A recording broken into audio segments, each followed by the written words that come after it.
Welcome to the Kuyperian Commentary Podcast. I am your host, Rick Davis, and I have with me today Derek Davis. No relation, actually. We haven't gone full nepotism on the Kuyperian Commentary Podcast just yet. Derek is here to talk to us about things that go bump in the night, spooky things that Christians often ignore. So, Derek, welcome to the podcast. It's good to have you. Thanks, Rick. Thank you for having me. Appreciate the opportunity. So I read your book. I'm going to hold it up here for everyone to see. Christians Avoiding Monsters, the real reasons that real believers ignore real monsters. And I'll put a link to this in the show notes so that people can go to it and order it. It's an interesting book. It covers a lot of different ground. I was kind of surprised that it went multiple different directions with that idea of monsters.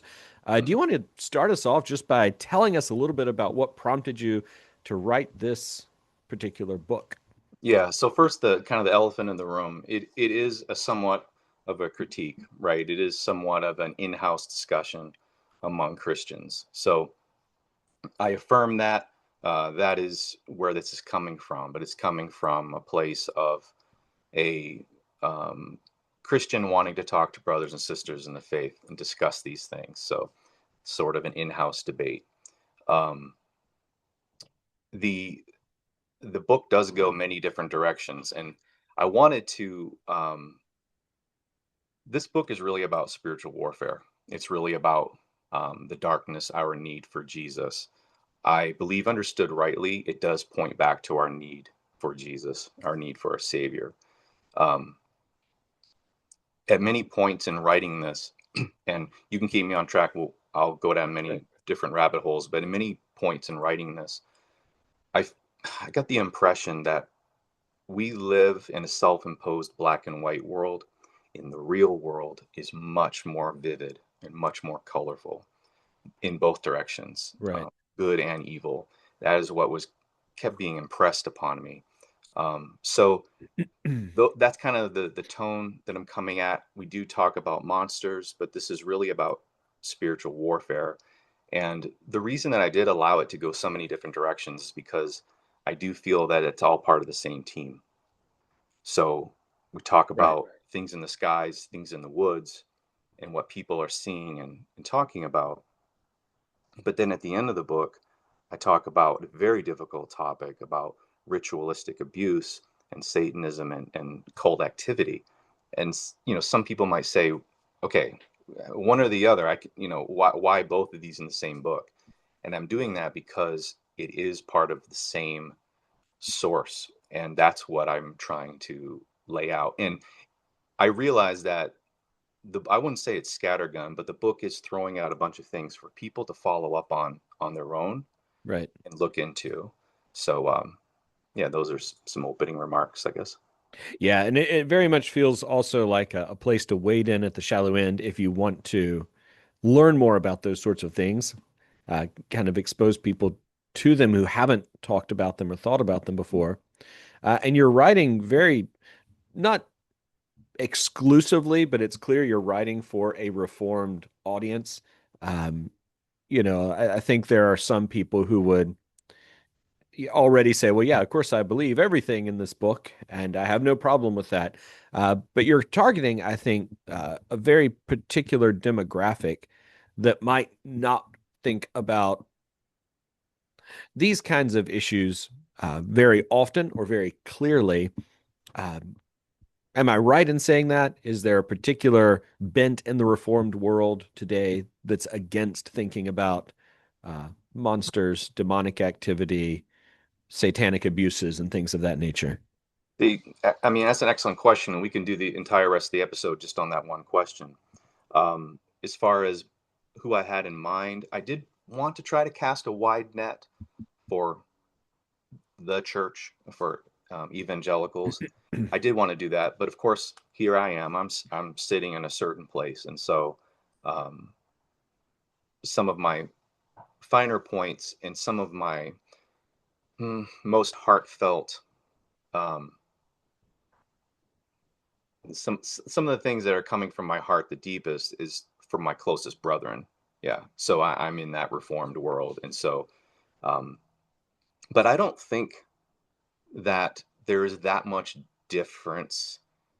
I could be wrong, but I don't think there's that much difference in how kind of the reformed world views these things against the broader evangelical world. Now, I could be wrong, but I don't get that sense. But sometimes I do key Yeah. on some things a little bit more laser focused, and I am doing that with an eye to the Reformed Brethren, because I do feel that at least the Reformed Brethren that I've known, they have one of the most robust and diligent, examinations of faith and life that I've ever come across. And so for me to come in, hey, let's consider these things. I Yeah. understand that I'm really opening myself up, and I want to do so where, first of all, everyone can tell I'm doing it from a perspective of love, because I am. And secondly, um, I was thinking of some of the possible feedback and whatnot as I did it from my particular stripe of the faith. And so, maybe we can interact with some of that. But yeah, so yes and no to answer your question. Yeah. Well, I was thinking not even necessarily the broadly evangelical world as the foil to that, so much as like the Pentecostal world, where um, I think goes to the other extreme. I remember when I was in college, there was a website we used to kind of poke fun at called, it was like demonbusters.com. And the website was in total earnest, but it was, prayers against the demon of the internet, prayers against the demon in your phone line, prayers against the demon in your refrigerator. It's like all the sort of the other extreme where like, okay, maybe they think about these things a little too much. I think it is true that we kind of, one point you make is that we live in kind of a very rationalistic world that wants to have everything explainable almost in material terms, where we're not materialists, we're Christians, obviously, but for some reason we think like materialists and we act like materialists when we encounter the world. So let me just kind of wade into some of the content of your book, and we Okay. can talk about it in any way you want to. But before you jump into actual monsters, you talk about your sources, your bias, and things of that nature. Um, Tell me a little bit about what you think the biases are uh, in the church or in broader evangelicalism about these sorts of issues. I think so I go to the end result, and the end result I get is silence, lack of teaching, lack of stated positions on these things. And so I go there, and then I work backwards, and I try to figure out why the silence, why the lack of teaching, why I won't say stigma, because I don't really feel like in our circles we get that far. It's just not discussed. It's Right. not. And the silence itself is the issue to talk about in my eyes. And so I work backwards and look at the reasons why that might be. Right. Um, what are some of those reasons, do you think? Just the ones I listed in the book Just one. about Yeah. the bias, being concerned about rocking settled theological views and Mhm. systems, Yeah. fear both of, oh, what's this stuff? Yeah, I kind of believe it, and I don't want to think about it. Fear that way. Also, fear of being having the feeling that you don't know everything that's going on, or I believe that there is a false sense in Christendom that the Bible speaks to everything. Well, and it clearly does not. It has everything that we need, but it does not have everything in totality, in Right. reality. And when that just comes home on this issue, Mhm. um, I have allowed myself to be exposed to claims, stories, accounts of hundreds and hundreds and hundreds of people over the last several years. And there is a lot of um, experiencers, accounts, and things that have no answers. And so you have, and maybe I'm jumping ahead, but you have, for example, in all of the alien business, you have these TV shows like Ancient Aliens, and you have secular humanists and New Agers who are making up interpretations and trying to come up with explanations using their worldview. And so I would just make the case that we ought not be allowing that. As the church, we need to jump in there and do the hard work of looking at these things seriously and offering up a um, theories, explanations, teachings on it with a biblically informed view. Um, Is there a time you think when we stopped doing that? Um, and I say that because I mean we're a few days out from Reformation Day, and when I read Martin Luther talks. He has a firm belief that there are demonic forces out there arrayed against Christ's church. He talks about witchcraft and witches. He even talks about goblins and things like that were part of his worldview. And even as you read, I was reading a Reformed systematic book written in 1700, so a couple hundred years after the Reformation, and he's talking about kinds of witchcraft and which ones are just false and which ones are really being powered by demonic activity and demonic forces, and why they're all sin. So it was something that was recognized as part of the world, and yet you don't see that. I don't pick up a theology book today, basic truths of the Christian faith. Let me read this. It's um, not going to talk about those things at all, really, that were seen. At least it seems like reading those older books, they were just assumed. Like we assume that these things are there. We assume that they're true, and we're not, embarrassed to bring them up or talk about them. But you don't see that today. Is there a time in your mind, and I don't know if you've looked into the history at all, but a time when that happened, when there was a shift uh, in the way we talk about these things? yeah, the short answer is no. I don't know when there was a shift. A lot of those things that you just mentioned, in my mind, where you'd find them the quickest is some charismatic materials, Right. people of the Pentecostal uh, leanings. And as you and I think we both agree, then I want to be charitable, but things, it's a slippery slope, and then there could be demons of the refrigerator and demons of the internet, and Right. it can be, you see devils everywhere, which I just think is an incorrect emphasis and strategy in spiritual warfare. But so no, I don't know when that shifted, but I do know that I just don't see that today. And the time that I'm living in, I have um, availed myself to an enormous amount of things that are going on today. And so there's these experiences and this evidence here, and then Christian living here. And if every inch of the human's experience is God's domain and he says it is mine, it's this messy, weird stuff too. And Right. so, as I say in the book, I'm not for all monsters all the time, but similar to, and I mentioned this in the book, similar to like how we handle abortion, a wicked and terrible procedure. We don't dwell on the abortion procedure, right? But we're aware of it. We teach on it. We have a position on it, stated position. We have, pregnancy crisis pregnancy centers, and on and on. And so the church has equipped itself to deal with that.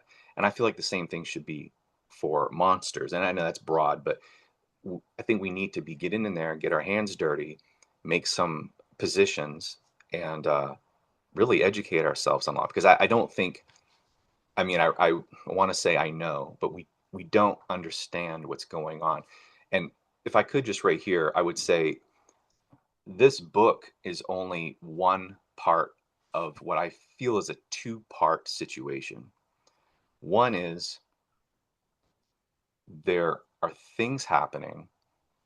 We need to come to grips with the reality of these things, of the evidence of these things happening in our day today. And the second part is the Christian response, living with it, teaching on it, having our stated position on it. So I don't do that in the book because I feel like we need to do part one here.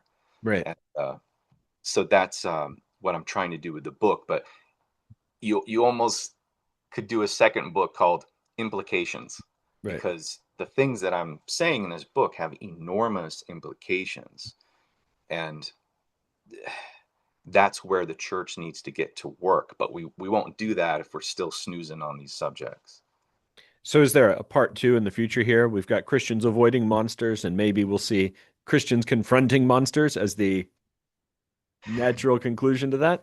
I don't know. We'll see if this book gets any legs We'll and see. how it's received. But um, I understand. I realize that I'm just boom, boom, boom, boom, kind of peppering and Mhm. throwing all of these things out. And my wife said, "Derek, you just open so many things that you don't necessarily close." And I said, "Well, yeah, I mean, that's what I was trying to do, because number one, I'm just trying to do, normally I don't like the machine gun strategy for anything, but I am trying to show people, number one, the breadth of things going on. And number two, Sasquatch might not interest someone, but the lights they keep seeing in the skies might interest them. So they can go look up that.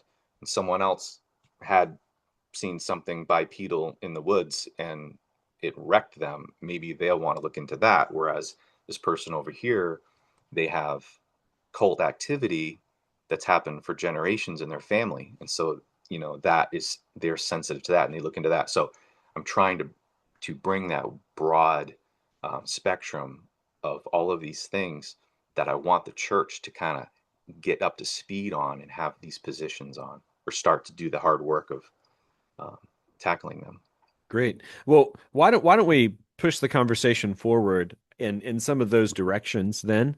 I was thinking maybe let's talk about more earthly creatures first. We can talk a little bit about cryptids, have a little more fun there, maybe move on to aliens, and then maybe end up in some of the darker, more serious stuff at the end that you can't have as much fun with, but is probably, I would say, the most important part of the book, actually. Have you ever seen a cryptid? No, No, I never no, have either. Do you know anyone that has? yes.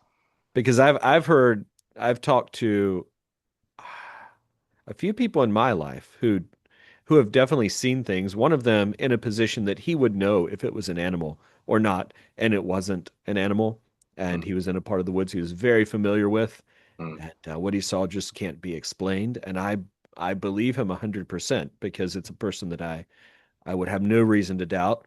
And in another situation, it was something that multiple people saw at the same time, mm, all of whom I would consider trustworthy people that wouldn't make stuff up, that weren't drunk, that weren't lying or anything like that. Um, and so, yeah, there are things out there that can't be explained. What do you make of that sort of thing? And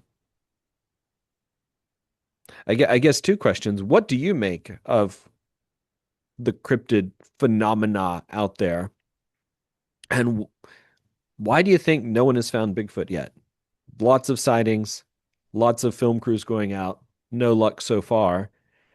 And yet, you no. said you know people, or at least someone you would say who's seen a cryptid. I know people who have seen things, and I believe them. I don't doubt them at all. Mm. So, what do you think?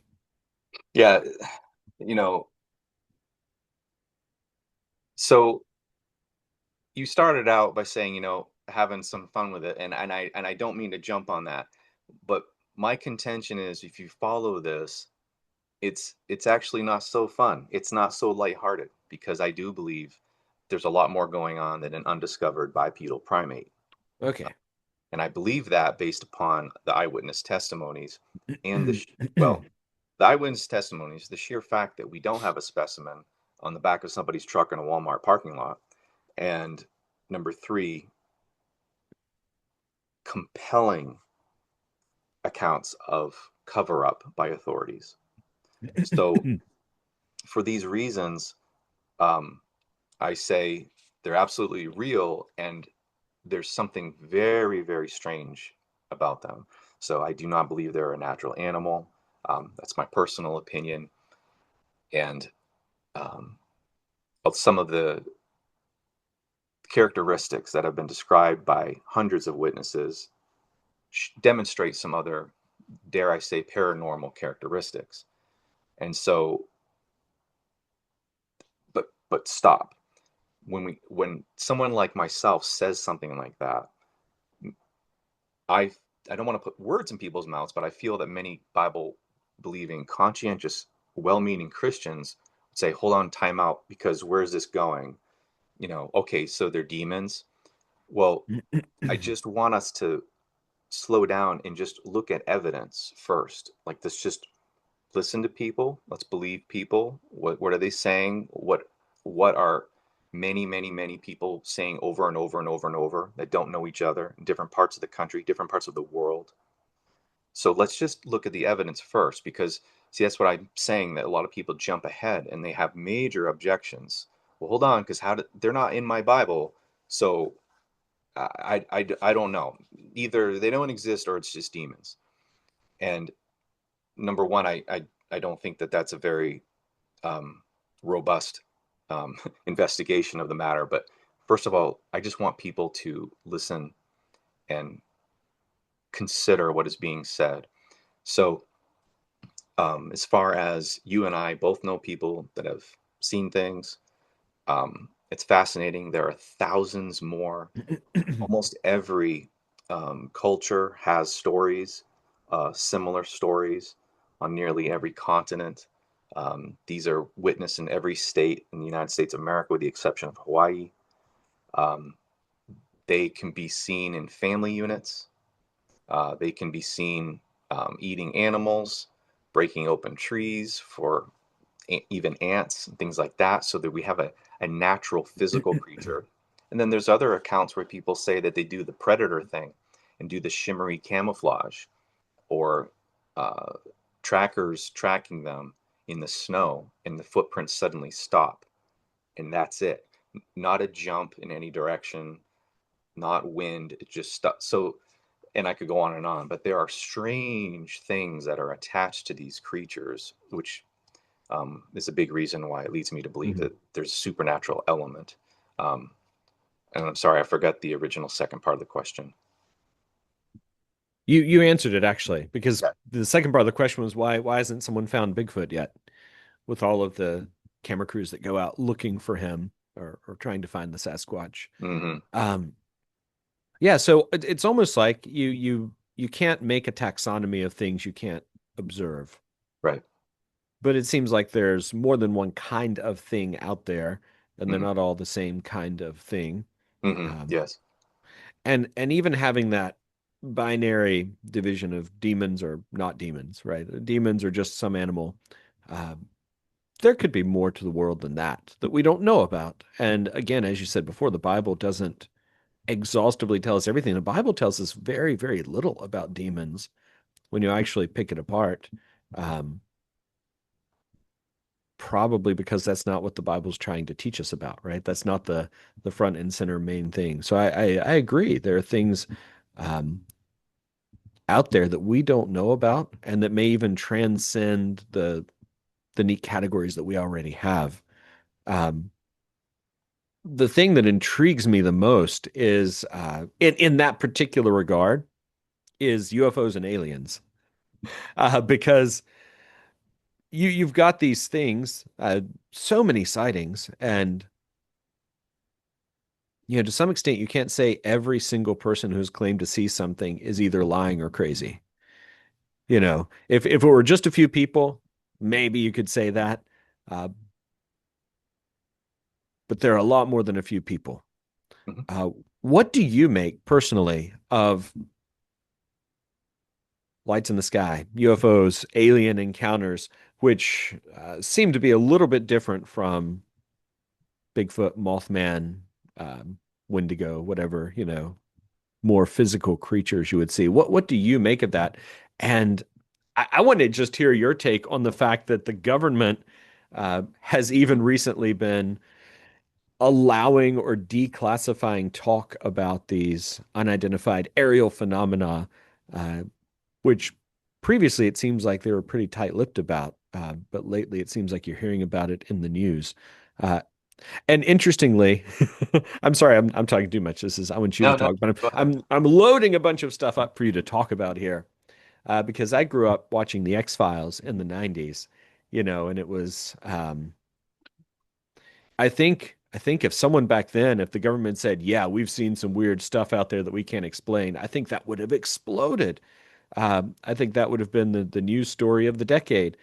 For some reason, over the last year, the government has made some concessions uh, publicly. People in the military saying, "Yeah, we saw weird things.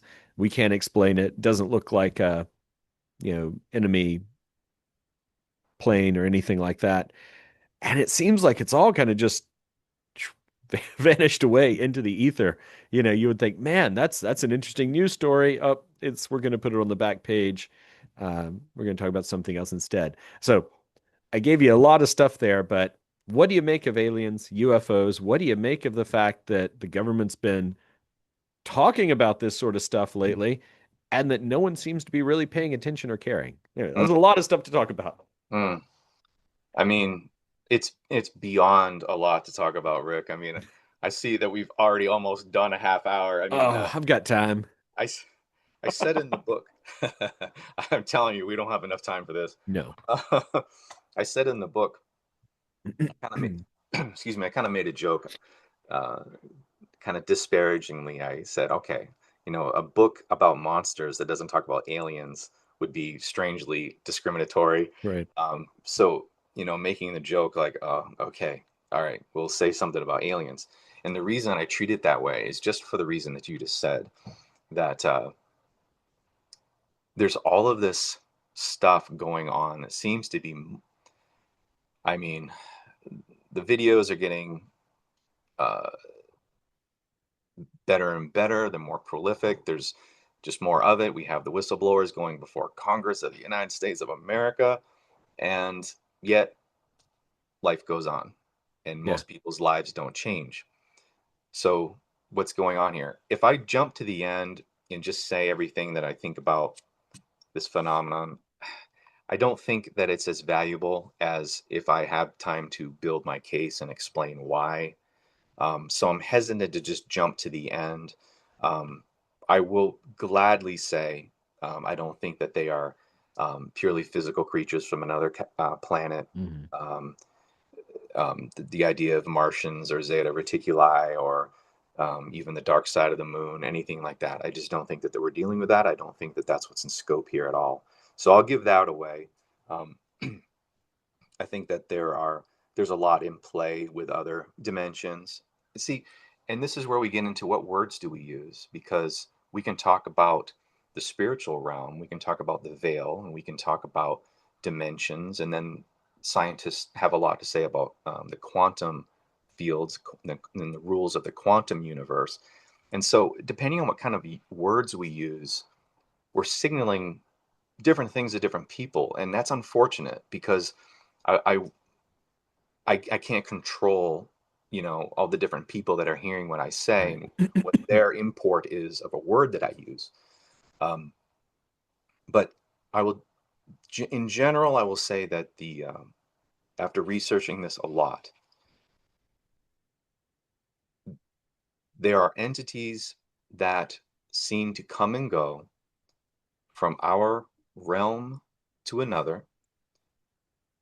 Entities are both spiritual and physical, and some may be more one than the other, and some just go back and forth. And I think there is a massive, massive deception going on that is, it has like 200 different storylines depending upon who they've communicated with and when. And I think that that's on purpose. Hmm. Um, so I'll just say that as an overview. But yeah, not green men from another planet. Um, and it's very very spiritual. However, there is absolutely things going on in our physical realm. Yeah. Do you want to point me in a certain direction? I don't. It's a broad topic. I do wonder, even as you're talking about these beings that have been seen all sorts of different places. I don't. It's been a few months, a couple months since I read the book, and I don't remember if you get into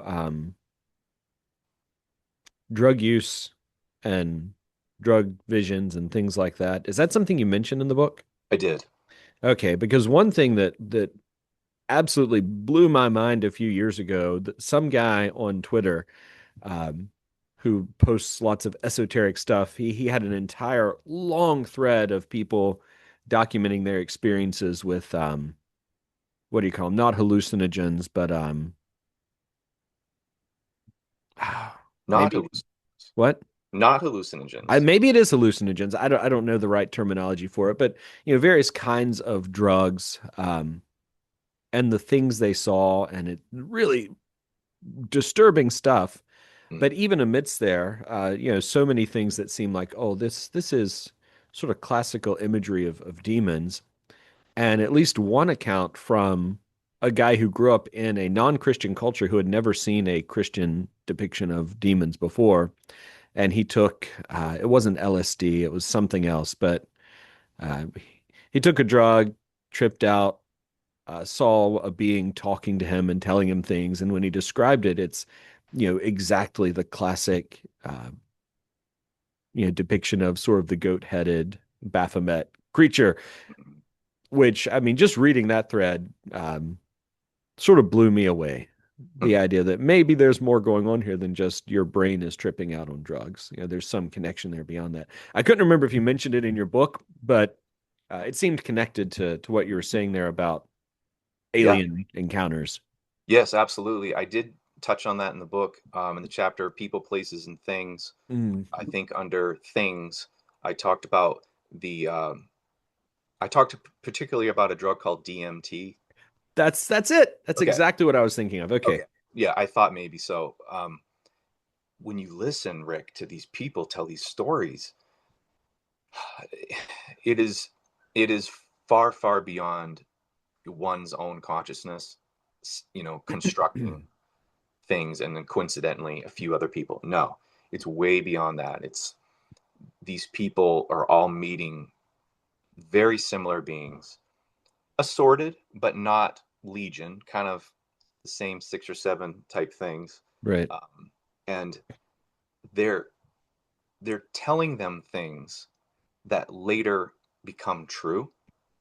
They're telling them things that they would have no way of knowing, that that person themselves do not know and later find out to be true. I mean, absolutely paranormal, supernatural stuff. And I was suggesting in the book that that may have been what Paul was referring to as this pharmakia, this these occultic experiences accessed through drugs. Right. And so that was how I touched on it there. And Joe Rogan's done DMT, and he kind of popularized a lot of people going online and talking about their stories. Yeah. Some scary, scary stuff. And that opens up this whole other thing, right? Like, well, how, I mean, if it's a substance, can that really unlock something to another realm? Well, I'm here to say I believe so. Right. And I think we don't need to understand it, but I think that we need to at least acknowledge that these things appear to be happening. Mhm. And that ought to make us more robust, even in our defense of remaining free from this sort of abuse, and just being aware that perhaps the supernatural realm can be accessed through mere Mhm. substances. Right. That also brings up the question: what other substances? This one was DMT. It's pretty powerful, but shaman have been using it forever Mhm. in spiritual um, uh, um, activities. So Yeah. that's Aldous Huxley and the Doors of Perception. I don't know if you've read say that one. Aldous Huxley, the Doors of Perception. the doors of perception now. It he wrote it. Huxley's the guy that wrote Brave New World, but Yes. he was way into recreational drug use. He took it's derived from a cactus of some sort, Okay. Hayakusa or something like that. Well, that's what DMT is Right. used. So he took that and then sort of documented his experience with it. And this was, early 20th century, mid 20th century. He's, I guess probably mid 20th century because he's sort of on the cusp of all the experimentation in drugs in the 60s. So, that would have been the time period. Okay. Um, So yeah, just supporting what you're saying there. Yeah, and that this talk about the substances kind of goes back to an undergirding theme that I'm trying to encourage in the book is that this wall between the natural and the supernatural, Mhm. I'm not saying it's thin, but I am saying it's crossed a lot more than we Right. think. And I think that we need to live and operate and pray in that sort of way, knowing that things are going boom, boom, boom, boom a lot more, I think, than we realize. Right. One, I think even, as a pastor, I think this comes to play in counseling. Um, a lot of people have almost a Cartesian view of the self, where I'm just a soul and my body is just kind of the robot that my soul is puppeting or operating. And I think Christians in the past have understood maybe even more deeply than we do today how much what happens to your body affects your soul itself, and what your soul does affects your body as well. And that interconnectedness between the material and immaterial world that's existing in each of us all the time, right? Where things you do to your body can affect your soul, and things your soul does affect your body. Mm-hmm. Anyway, just as an aside, unrelated to your book, but I Well, think there's not a related. connection there, right? Yeah, absolutely, absolutely. I would hear that, um, Yeah. and I think that that's one thing that a lot of the occultists know that we kind of sleep on, or us at large in evangelicalism, um, the power the of these rituals and the things that are done here in the physical realm um, matter, and they can affect Hmm. from the physical into the non-physical realm. Um, I don't know where you want to go on all of that Yeah. stuff. Well, why don't we move on to the occultists here, kind of in the last portion of our time together. That was sort of the darkest part of the book, I think, and the most difficult to read. Um, what was it like for you doing that kind of research and diving into that hole? Pretty bad, pretty bad. Yeah. Hmm. Um, I'm a I'm a big Dr. George Grant fan. I Right. can't understand half the words he uses, but I really like him. And he was on your podcast. I don't know how long ago that was, but Like some last summer, I think, last summer. Okay. 2024, I think. Yeah. When one of the things he said, you guys are talking about judging what to read and what not to read, making good judgments on things to just not even have in your life. And he made a remark about the reasons for that, and kind of obvious, what we're putting into our mind and such. But he did say, unless you're researching something, he goes, I've had to research things through the years, and I've had to absorb things and, make myself uh, become knowledgeable on difficult things because of research. I would liken what I did here to that. Hmm. It's not something that you want to stay immersed in, but I did need to kind of get in that enough to, I feel like, sound the call, sound the alarm, because there is a lot here and it is hidden and silent, which is exactly what they want it to be. And so that's why I wrote that. But yes, it was difficult, and I don't think that people should spend a lot of time on it other Mm. than kind of understanding it, affirming it, and then moving on. Okay, so then how then shall we live as Christians? How then shall we live as the church to deal with this and minister to it and stuff? But it is extremely dark material. Right. So, I mean, would you suggest that what you have in this book is probably a good enough overview for most people to get along with, without a further like deep dive into the sorts of wicked things that are being done by occultists today? Yes, if as long as they take it seriously, Right. because there's a yeah response, and then there's a oh yeah, you know, that deeper level of absorption and coming to grips. We don't want our personal peace disturbed. We don't want Mhm. to think about hard things, and we're all trying to buy groceries and, you know, get the kids ready for church, and we're doing our life stuff, and then there's this dark stuff over here, and it's just so hard to want to face things or acknowledge these things that are difficult. But yes, if you're wondering what we're talking about near the end of the book, if someone were to read that, and we are talking about satanic ritual abuse primarily, um, sometimes referred to as SRA, um, and some of the elements that go into it, such as fracturing a person's consciousness so that they have alters, um, what used to be known as multiple personality disorder, now called DID, dissociative identity disorder. Um, these things are done purposefully to other human beings in order to program them and just use them for terrible, terrible things. That is part of a lot of the ritualistic abuse. And that does go a lot of directions. It goes into the entertainment world, it goes Mhm. into um, handlers, the whole issue of handlers, of Right. people who are doing it, other things. It goes into the Epstein stuff. And he was, as I said in the book, he was not a mastermind. He was a puppet. He Mhm. was himself, um, had gone through these programs and had just come up and risen up through the ranks, and he was doing it himself. Um, if we could sum it up, I don't know, if someone were to read the book and they allow themselves to take the case that I present, um, I think it just needs to really shape and inform and maybe even light a fire under your spiritual warfare life, Mhm.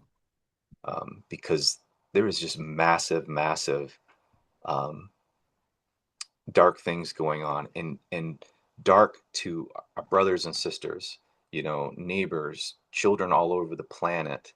The children in second and third world countries particularly are just being ravaged, and this is like a humanity case. um, we're not really talking about different faiths and religions in this context. We're just talking about our adversary just laying waste to humanity and abusing people. Um, I'm sorry, I'm getting down the rabbit trail. So, Right. oh, was I clear on anything? I thought that was clear, and it's a difficult topic to talk about. Um, and it's a good conclusion to your book, I think, to end there after all the rest. So, as far as an introductory book, this is a place for people to start. This is a place for people to consider these sorts of things that they may never have considered before. And I do want to say as well that some of these things do need to be taken, not some of them, all of them do need to be taken with the seriousness that you are giving them. And I think there is a tendency, oh, I don't want to get myself in too much trouble here. There's a tendency to affirm the presence of the demonic, but um, to take it extremely lightly, if you know what I mean. I do. I'm not really sure if I'm even being clear here, but So to hear it, to kind of laugh it off, not laugh it off, but hear it, shrug it off. Wow, that was weird, man, wasn't it? And then move on. And what you were really going for was some sort of like titillation or entertainment. You wanted to hear stories, uh, the same way someone would watch a horror movie to feel horrified and to have that experience, and then you just put it behind you and you move on and it's gone. That's what I mean by taking it lightly, mm, um, versus, as you said, allowing it to shape your prayer life and to pray about these things in the world, to know that Christ is victorious, to know that uh, the gates of hell cannot stand against the church, but that the battle's still going on. That the gates of hell are still being battered by the church, by Christians worshiping and praying, and that's not finished yet. it's not So, finished yet, and that's what I right. meant at the beginning when we talked about living. Live Most of us live the lives in the black and white world because that's what we've constructed. But life is actually, in reality, is actually much more vivid. And what you just said was a better way to put it. The evil is more evil, but Christ and his power is just beyond what we can fathom. So it's boom, boom. It's just, everything is more, I think, than most of us understand and realize in our daily lives. And so, yeah, this book is trying to kind of shake us up a little bit and not only expose a bunch of dark stuff, but in doing so, saying Christ is Lord over all, and we need him, and spiritual warfare is real, and it should not be relegated to the flannel board stories for children. We all need to be getting in there and taking it seriously. Right. Well, Derek, thank you for talking to me today. The book, again, is Christians Avoiding Monsters by Derek Davis. There's going to be a link to it in the notes. And Derek, I think there's something you wanted to add Yes. to Yeah. the listeners as well. Yeah, Rick, you were gracious enough to allow me to do this. I was just going to say, as a way to kind of promote the book and get it out into some hands, if people want to go to my website, the first two people that contact me through the contact form, I'll send them a free book. So 2 books to the first 2 people. My website is dldavismedia.com, dldavismedia.com. There's a contact form there. Just open that up and do your name and address. First 2 will get a free book. All right, Derek, thanks for joining me today. Thank you, Rick.